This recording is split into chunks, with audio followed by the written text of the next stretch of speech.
Thank you very much, Madam President, and good afternoon. Good afternoon.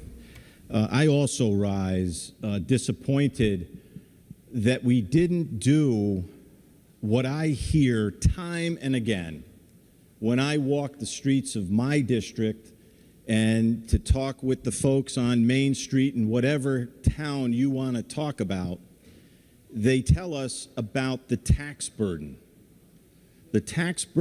of Connecticut and how unaffordable our state is.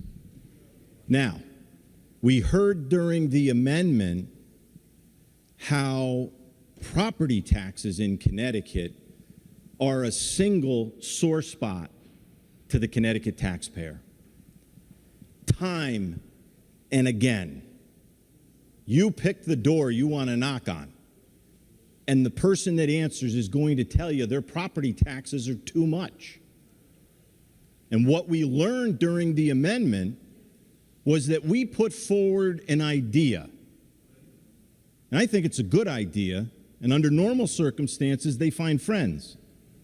The idea that we would study how to reduce those taxes, how to reduce the tax burden on Connecticut families and make our state a little bit more affordable.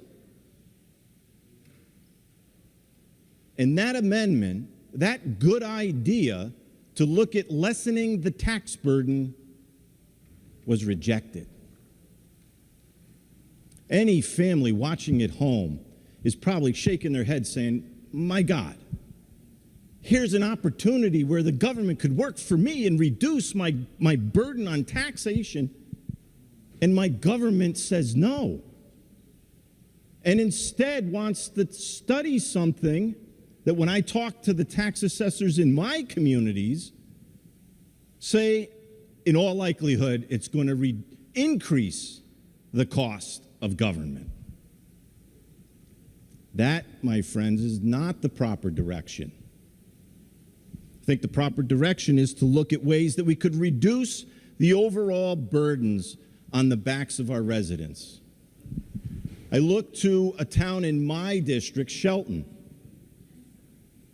In Shelton, which has had Republican leadership for 30 years and has followed a disciplined, fiscally responsible, I'm going to say, strategy, has increasing property values, decreasing assessments, grand list, I'm going to say, what's mill rate, because the grand list continues to grow. More people commute into the city than live there on a daily basis to go to work. That's what we need in the state of Connecticut. That's what we need to be studying, is that formula for success on how to make our government work for the people that send us here. I'm so disappointed that we had the opportunity to look at that and study that, and now we don't have that opportunity. Instead, we have the alternative, which is a study to look at increasing the assessment, which, from what I understand, may also increase the tax burden.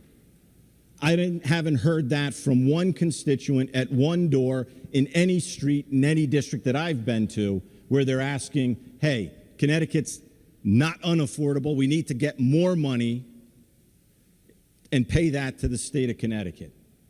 We need to reduce the tax burden, not increase it. For those reasons, Madam President, we had an opportunity with this bill to do the right thing and to look at ways to reduce our tax burden. That's been rejected. What we have before us is the alternative. And I don't share in the belief that our citizens aren't taxed enough. I think they're taxed too much.